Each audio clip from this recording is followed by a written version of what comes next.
Hi, YouTube. Today I want to do a commentary on the film Three Billboards Outside Ebbing, Missouri, and some of the stereotypes that you see in this film. But before I get into that, I want to present an idea. I want to present sort of this theoretical idea where there was a film or a series of films that were presenting Japanese people as unusually dirty, just unusually unsanitary, disorderly, and dirty. Or another example might be people of African descent as particularly uncoordinated and lacking in rhythm.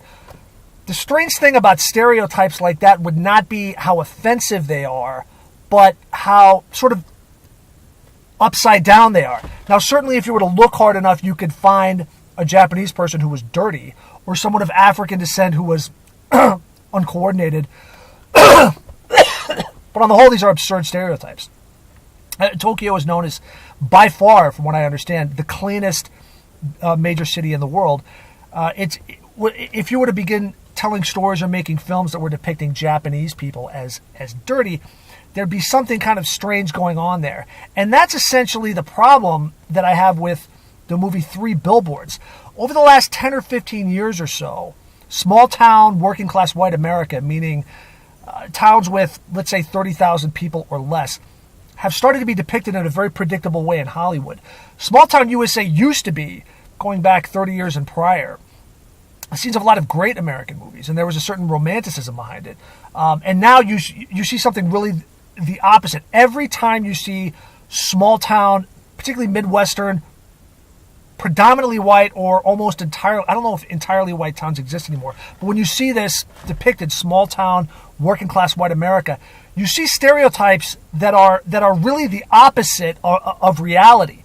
And that's sort of what I want to talk about. And Three Billboards in Ebbing, Missouri was obscene in the promotion of these, what I'm going to describe as upside down stereotypes.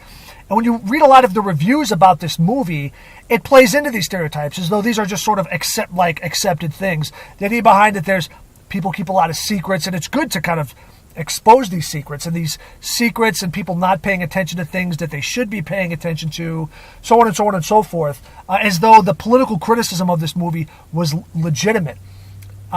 So there was obviously a political criticism here of small town white America, but, and I'll get into the kind of the specifics and details here in a minute, if you're painting a backdrop upon which you're going to present political criticism,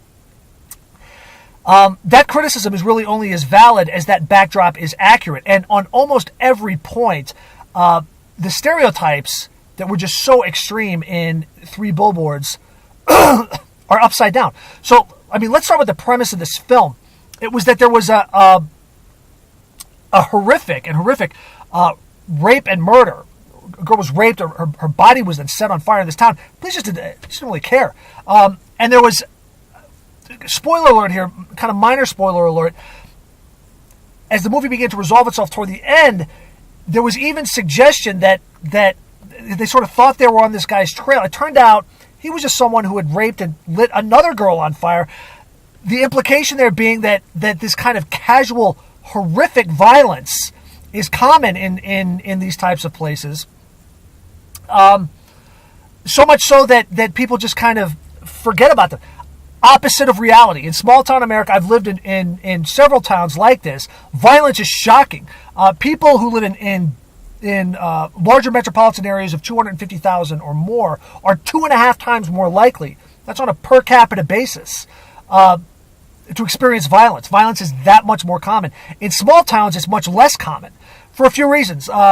Sociopathic, violent types, you're really not going to have a place to hide in a smaller town. Those types tend to move to cities. So small towns, they tend to be less violent. And on top of that, when violence does happen, it tends to get solved much faster. The idea behind this movie is these cops just kind of, like, whatever, they didn't care about it, forcing the protagonist in this film, the main character, to rent these billboards out, basically calling out the police department. Why aren't you doing anything? And that's not reality in small town working class white America. That's not Perhaps if you were to search through records or whatever, you could find an example of something like that happening at some time, but that is just an inaccurate stereotype. It's back to this, dirty Japanese thing. I mean, perhaps you could find an example of it, but that's just not the reality of small town America. At the heart of this film was the police department, and the police were just horrible. I mean, they were gross. There was one cop who it was known he just liked to torture black people. Every small town police department has a cop or two who likes to torture black people, and there was even suggestions made like this. The police chief, played by Woody Harrelson, said something like, well, if you got rid of all the racist cops, you'd only have 3 left, and they'd all be anti-gay. Just the idea that this extreme bigotry and brutality by police was just kind of part of life. Again, opposite of reality. No matter what ethnicity you are, once you move into a small town, you're less likely to experience police brutality. You're less likely to experience aggressive police behavior for a number of reasons, one of which is that because violence is lower, police are just they're not in an aggressive state of mind. So that's stuff, it just happens less. Perhaps more importantly, small town police jobs are enviable. So they can usually set the bar very high for their applicants. Small town suburban cop jobs often get hundreds of applications when one opens up because they pay more and they're safer. And so cops in small towns, they're better. It's when you move towards cities that you see police brutality, police torturing people.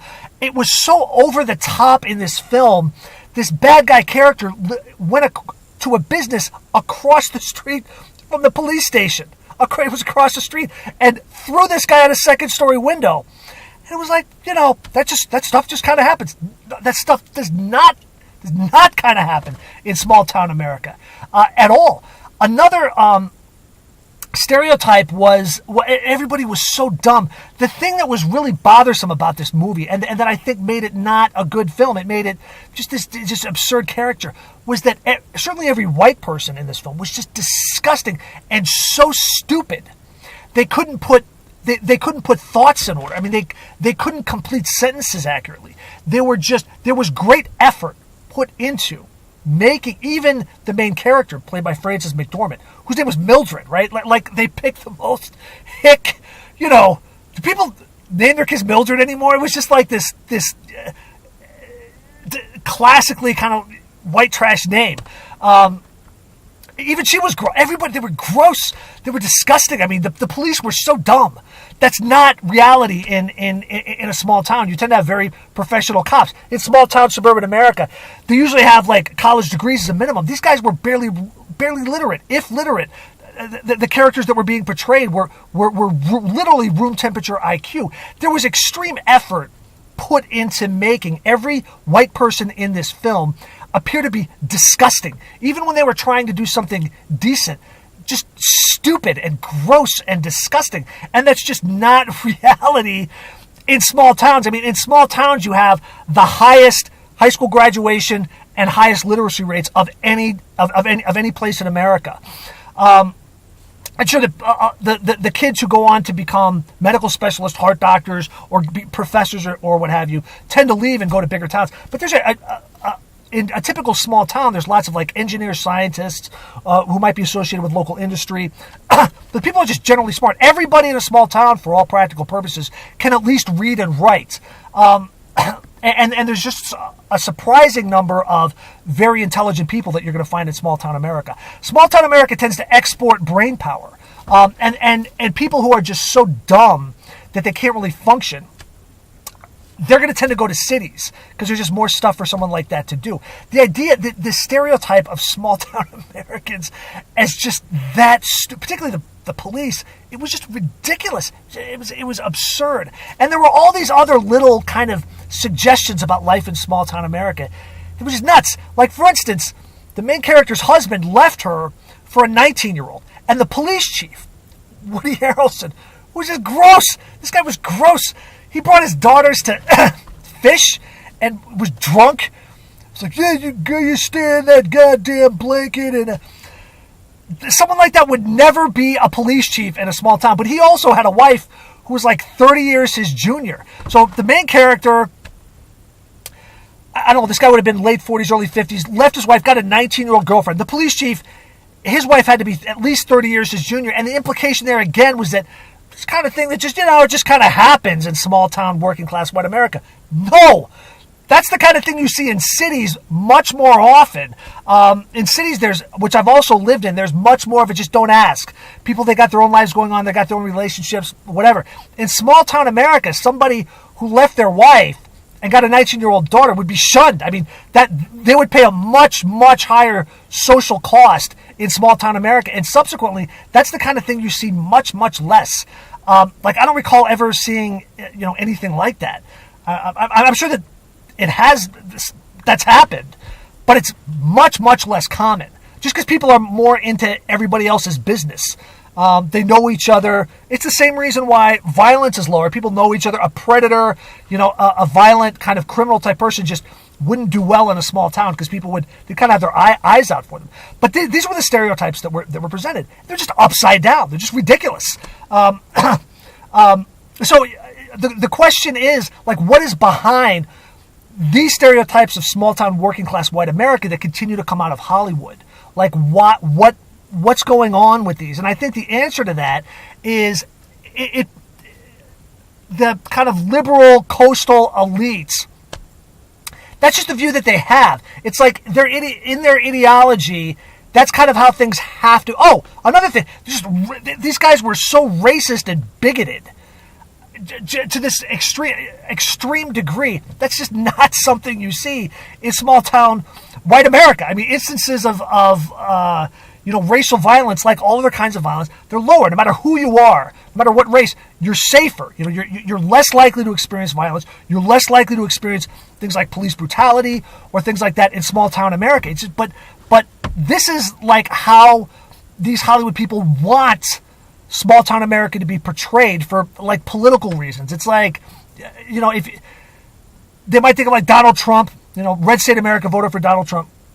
Was it misogynist, sexist, so therefore, this is sort of how these towns have to be. They must be this way. And the idea that small town white America is the safest, most literate part of the country, it doesn't process. It cannot be that way. So there's a certain incentive, I think. Now this is, I'm hypothesizing here, but I think this is a pretty good hypothesis.